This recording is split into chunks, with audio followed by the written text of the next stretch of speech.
এইটো ৰবাব টেঙা মহৌষধ সম্পন্ন গুণেৰে ভৰা। ৰবাব টেঙাক বেংগলী ভাষাত জাম্বুৰা কয়। ইয়াৰ সোৱাদ টেঙা মিঠা, খট্টা মিঠা। ৰবাব টেঙা বিভিন্ন ধৰণে খোৱা পদ্ধতি বেলেগ। কিছুমানে নিমখ, তেল, জলকীয়া, খাৰ দি খায়, কিছুমানে অকল নিমখ সানি খায়, কিছুমানে চেনি লগত দিয়ে। বিভিন্ন ষ্টাইলত খাব পাৰি।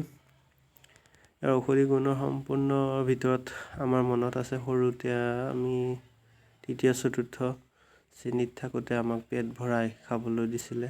সেইটো সময়ত চেনি মিঠা এইবিলাক বেছিকৈ খোৱা যায়, পেলু হয়।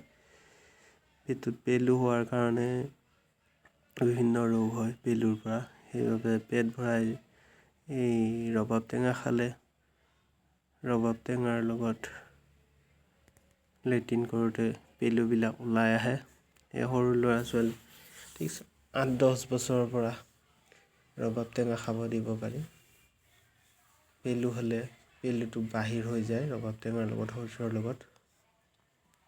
পেলুৰ কাৰণে উত্তম ঔষধ। তাৰোপৰি কোষ্ঠকাঠিন্যতা দূৰ হয়। বিভিন্ন ষ্টাইলত ইয়াক কাটিব পাৰি। ভাদ আহিন মাহত খাই খুব ভাল লাগে, পুৰঠ হয়।